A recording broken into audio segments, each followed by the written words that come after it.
What sparked you to want to hike to base camp? Because I had thought about that years ago and I had read Into Thin Air and I was like, I'm going to hike to base camp, but I have not actually done it. So that's such a huge, just getting there. What was the thought process behind that? Yeah, it was really interesting, and it's interesting that you brought up that book because Beck Weathers, who was one of the people who was part of that story and was left for dead and ended up being alive, he's from Dallas. So I knew the story, but that had nothing to do with my personal goal. I have to thank the pandemic for how I got this goal because, like we all did, we had a lot of time on our hands, and I'm a nerd. I like researching things. I like learning things. And so the pandemic was kind of nice for me. So I started learning about how mountains were formed, stuff like that. And then it kind of took me down a rabbit hole. And then it was, here are the tallest mountains in the world. And they're all in the Himalayas for the most part. And then it was like, ooh, people climb to the top. How crazy is that?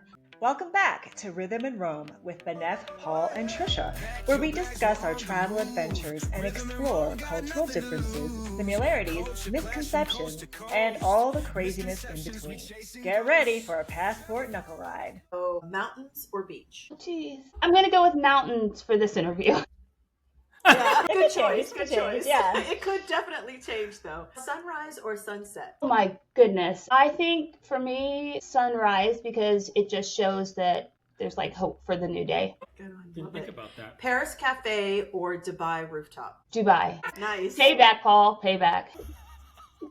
Okay, last one. Solo travel or group adventure? Solo travel. Ooh, yeah, definitely. What's the most unexpected item you packed? Or you wish you packed, I think, this is embarrassing. I will say the one thing that I brought, which I later just threw out, were some of my friends work for beauty brands as reps, and they hooked me up with all these sample sizes so I could stay on top of my skincare. And after a while, I was so tired and cold, and you're just, sunscreen was the only thing I was going to put on my face. So I just trashed it. And yeah, so that was the thing that I was stupid enough to think that I should have brought. But thankfully they were only little samples, so it wasn't like I was wasteful. Yes.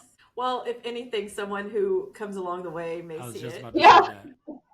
And may take a sample back. So I think you did your job. Yeah. Because those products, I'm sure, are expensive. So the only thing, it's not measurable. So anyone that's out there that's climbing the base camp and you find some products, know, so that she can let her friends. I left them in non-Côte d'Azur, so if you are in a tea house and you come across them in a little baggie, they're mine.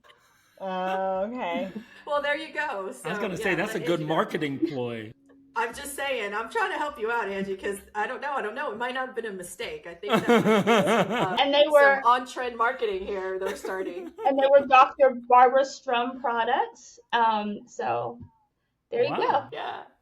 Awesome. Good stuff.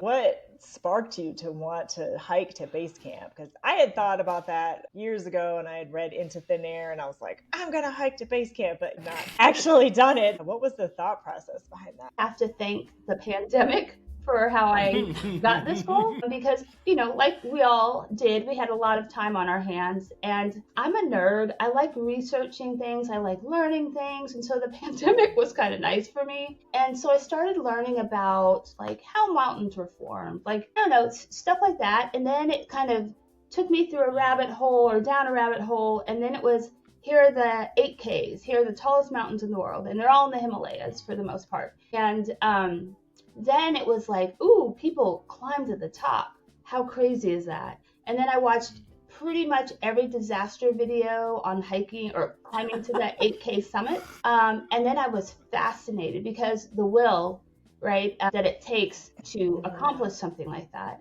on K2 and Everest in particular, because they're two of the most popular, but also the success rate isn't very high. So I started researching that, and then I thought, how crazy are these people? What is wrong with them? I started watching videos. This is intriguing because you don't have to have any technical mountain skills. Right. And so then I was watching videos and reading blogs, and I was like, this sounds interesting to me. And then I put it aside, right? I was like, it was interesting. That was it. And then after the pandemic, I was so antsy just to get outside and do things. And there was a lot and is a lot going on in this world. And I wanted to do something for myself that was outside of my comfort zone, that was currently not on my to-do list or bucket list. And this thought came back in my head. And so I started researching it more seriously. Like, what do you have to do to climb the base camp? What kind of shape do you have to be in? What tour companies or trekking companies are the best? And then I researched them, for months, trying to find the right ones, reading the reviews. And then all of a sudden, I don't know, I just decided I'm going to do this. I need something that is going to awaken something in me, that is going to inspire me despite what's going on in the world that is like dampening all of our spirits. So I signed up for it in March of 23. So I was waiting because you have to train. I remember I didn't tell anybody for a while because no one's going to believe me. They would have tried to talk you out of it, probably. Probably, yes. I even texted you on social media, and I was like, "Girl, are you crazy?" I thought you were joking too as well, but then no, I think I had to sit with it for a little bit and process it myself. Like I have now, and the funny thing is I only signed up. Well, I only did the down payment, right? Because it allowed me some wiggle room to back out without losing a lot of money. And then I just kept watching people, whether it was summiting one of the 8Ks or was doing the climbing the tallest mountains on each continent. Like it just, I don't know, it just inspired me in a way that I couldn't have anticipated. And so I was following all of the advice, and then I decided I'm going to go to Colorado to train, which was last August for the October departure to Nepal. And I found a hiking guide in Colorado Springs, and she gave me some advice before I came to her about climatization, what to pack in my gear, what to wear with layers. And so I met with her, and we started out at 5:30, I want to say, in the morning, and went up Pikes Peak. And it was humbling, I will say, because I work out every day, but I do a lot of weight training. And I do cardiovascular, but wearing a 15-pound pack and wearing layers and walking on the ground and going at a vertical incline in spots was let's not lie. It was challenging for me. And so I wasn't regulating my breath work. And really kind of helping me walk through what I need to do. So we finally got to the top of Pikes Peak, and there was I think it was like 400 vertical feet from the top, and we had to kind of scramble on these rocks. And I was like, absolutely no way am I doing that, because you have to kind of hold on to rocks and I thought, wow, you're going to do this, because again, outside my comfort zone, this is what I'm seeking. And we did it, and I was so proud of myself. But we walked down, and there's an area, it was really, really windy, and there was an area called the Devil's Playground. And we would just pass through that. And we were walking down, and there was 2 people with me. There was 2 guides. And I remember the guide behind me slipped, and I turned around, and we were laughing because he slipped and he kind of scooted down on his rear. And I turned around and we were laughing. And then I adjusted my straps, and I had to step down on a rock. And as I was stepping down with my right foot, my left foot slid off the rock. And I spun around and then fell like flat onto the ground below me. And I heard a pop. And I think I was screaming because the pain was like, it was a searing pain.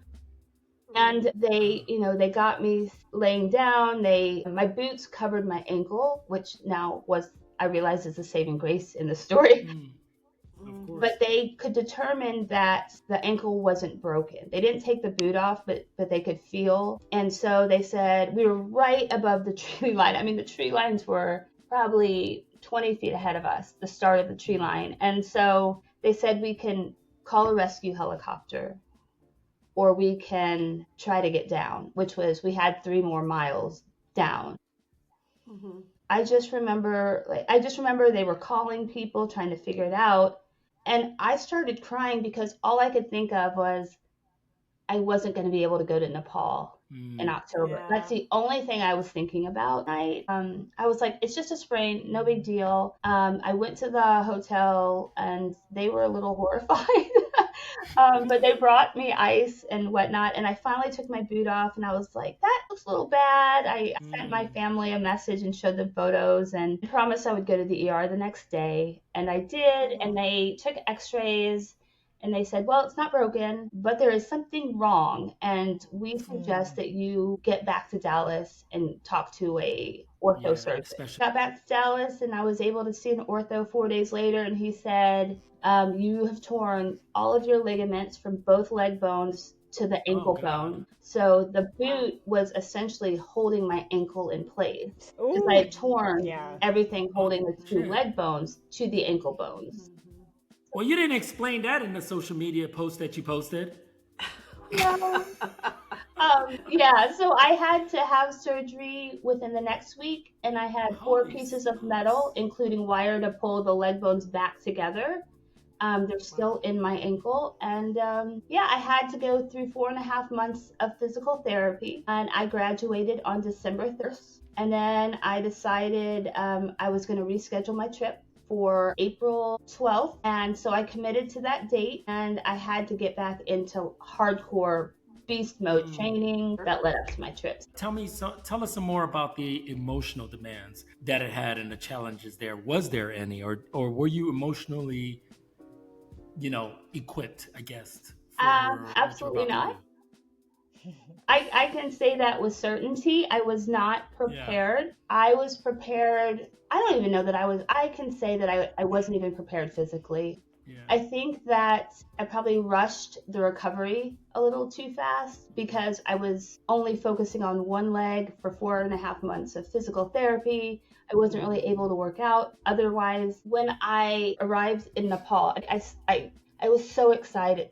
And my family thought I was crazy, but I was so excited. And when I got to Nepal, it was at midnight and someone picked me up and we went to the hotel. And the next day, I think it all hit me. It was like, I'm really doing this. And I met with my group, my fellow trekkers, and are from the Netherlands. One's from Germany and one was from Australia/Colombia. Oh, cool. And I hadn't met them before, had no interaction. And so I met these like-minded people who had various accomplishments on mountains. And so then I think I got a little intimidated because they were stronger than me. We were all doing this together. For me, I didn't think about the emotional or the mental component. I just thought, if you have it down physically, that's all you really need, right? Because it's a hike. It's a hike at the end of the day. We met and had orientation with the Himalaya, which was the trekking company we used. And we went to their office, which was down the street from the hotel. And they walked us through what to expect and what does altitude sickness look like. And then there was high altitude cerebral edema. And there's other things you have to look at. And we were all like, we knew it, but they were like, no, the risks are real, and this percentage of people will actually experience it. And so they talked about the importance of knowing your oxygen rate at the end of the day, rather at the beginning of the day, and that they will make the decision for you to tap out at a certain level. Like if you get to a point that is dangerous for yourself or for anybody else on the team, then, basically they're going to decide for you that you're done. At any point, did you want to tap out at any point of before going on the mountain? Did you have any cold feet or anything? No, I did have a moment on the mountain and it wasn't due to sickness. So when we had orientation, I think we got back to the hotel at 7 p.m. and they said, okay, we're picking you up at 1 a.m. because the Kathmandu airport no longer allows the smaller mountain planes to fly out because they only have a certain number of runways and all of their commercial planes obviously take precedent. So there was a remote airport, and I think it's Rimshek.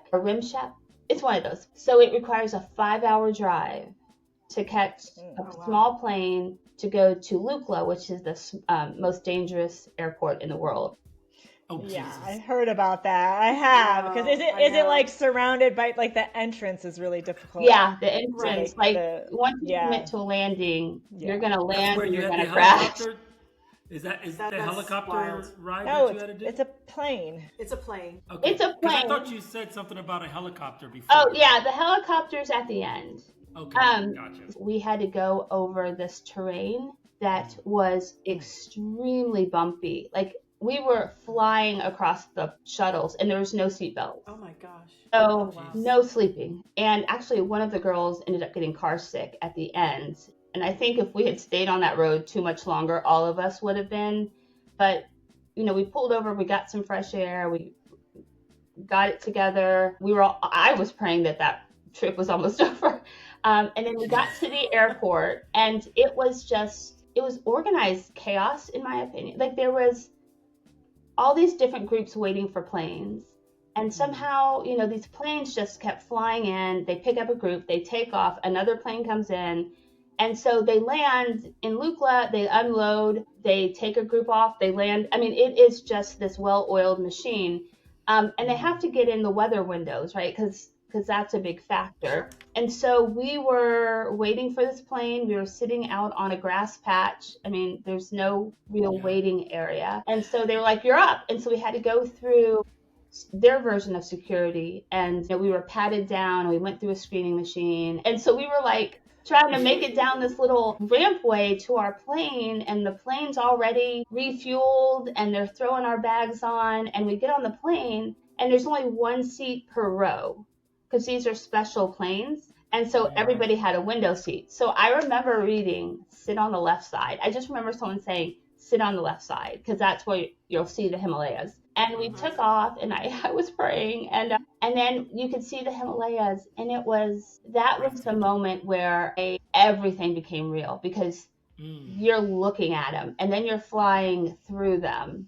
And then there was a moment in time where turbulence hit and we dropped a little bit, and I grabbed onto the seat in front of me and I was like, oh my God. And it was one of my group members who I had just met, so he probably thought I was nuts. So it was such an experience. And then we were coming in for landing and it was a smooth one. I mean, unless you're in the front and I guess you're looking out to see how we're landing, if you're on the side, you're like, this is nice. And then you land, and so you don't really see the danger. But when you get off the plane, you're like, wow. Interesting. Yeah.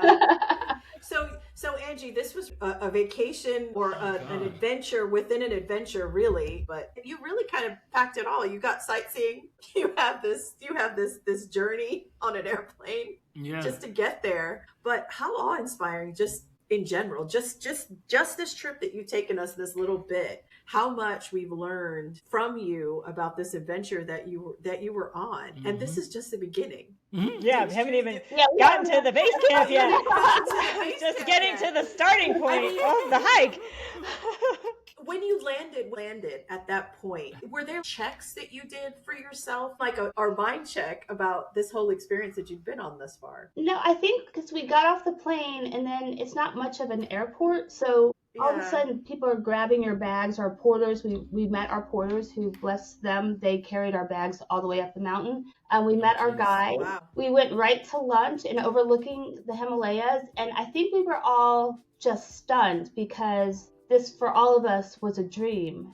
And now we're here and we're seeing something so indescribably beautiful. And so I think we were all in our different ways just trying to grasp that we're really doing this. And we ate lunch and then we hiked for 5 hours. So there was no real time. I was trying to respect the Nepalese culture, and they preferred no legging, like workout pants. So I had hiking pants and a t-shirt. Yeah.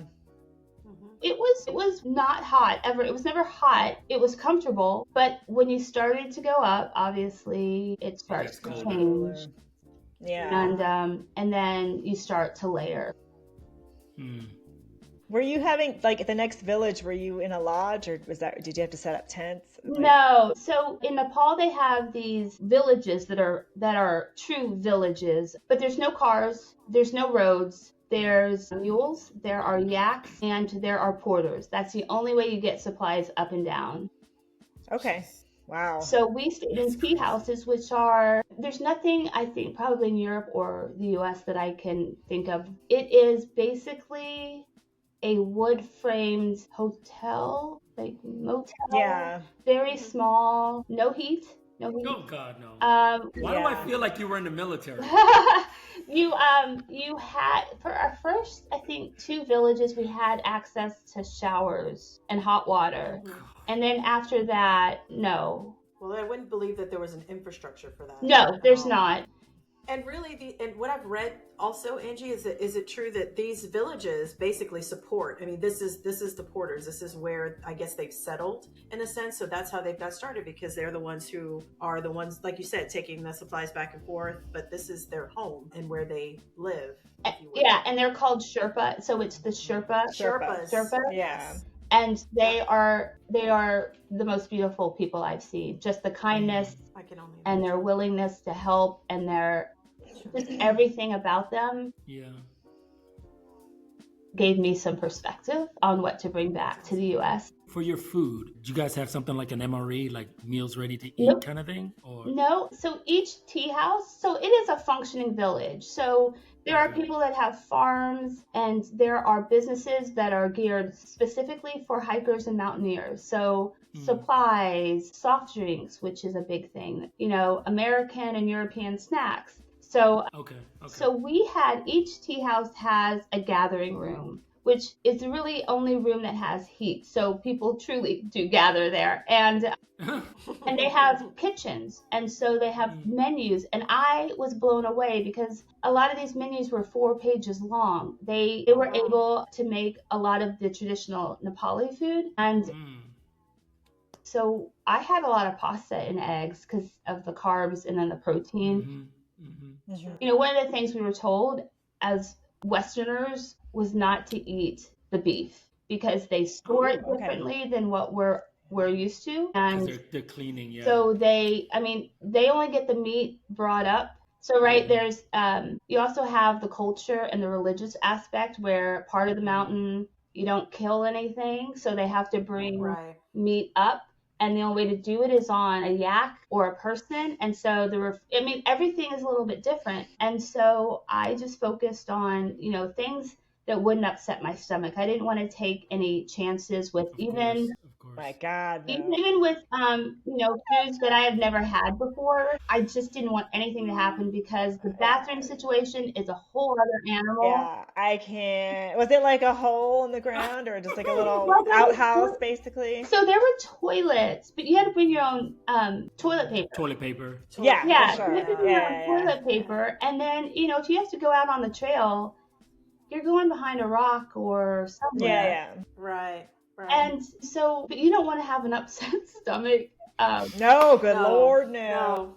And you can't throw toilet paper in the toilet because they don't have the infrastructure for the flushing. Yep. They use the power of water to flush it out. Sure. So you have to throw your toilet paper in a trash can.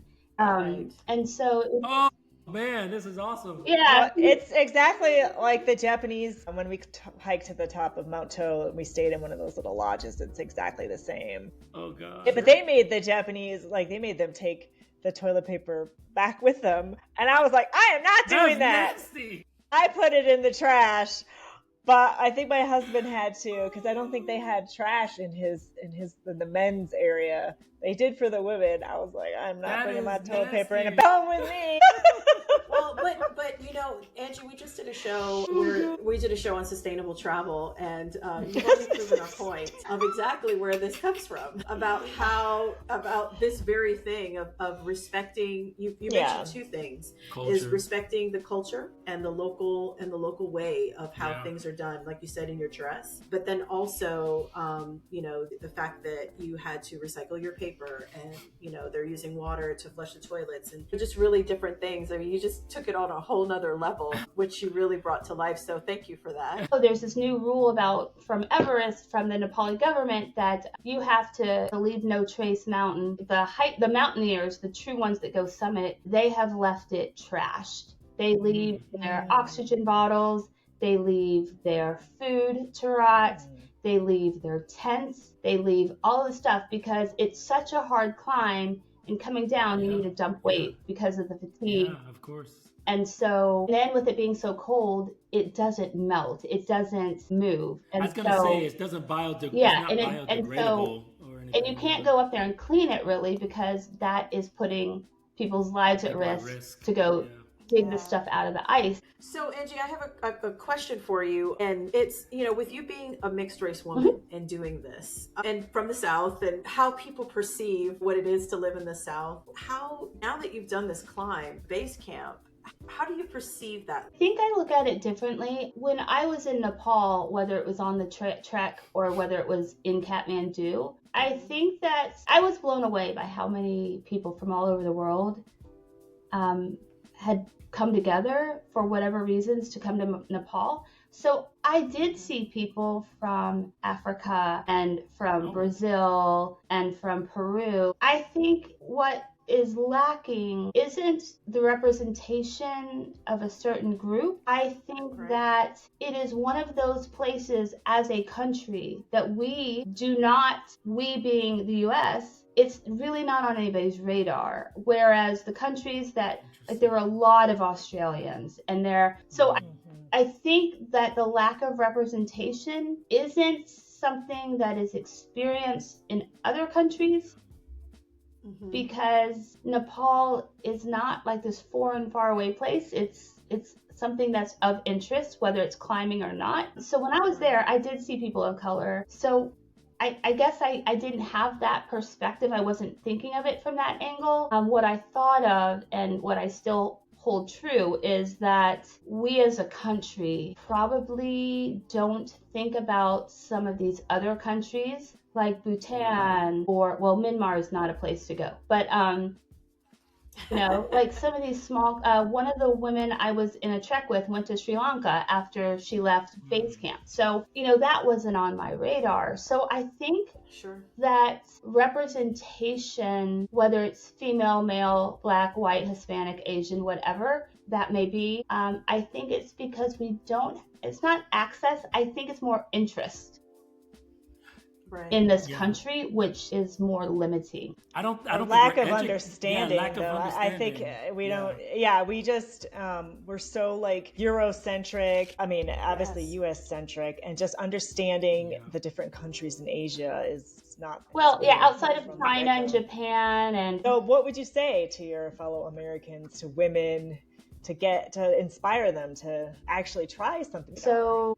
Some people are just going to be fine with Europe, Mexico, Canada, and that's fine. But I think for people who really want to see the world and learn about other cultures and see something that is not normal for you on a day-to-day basis, I think when you say you want to see the world, you have to really understand that it goes beyond Europe, or it goes beyond the North America, or it goes, there are 7 continents. My bucket list is to step on all continents. So I only have Africa and Antarctica left. So so that's what I'm committed to. And while I'm in Africa, it's what do I want to do there? Because that's a continent and there's different countries. And so I think that people just need to be more open-minded and want to learn and see more, and maybe understand that you may not have a 5-star experience in a hotel or in a country, but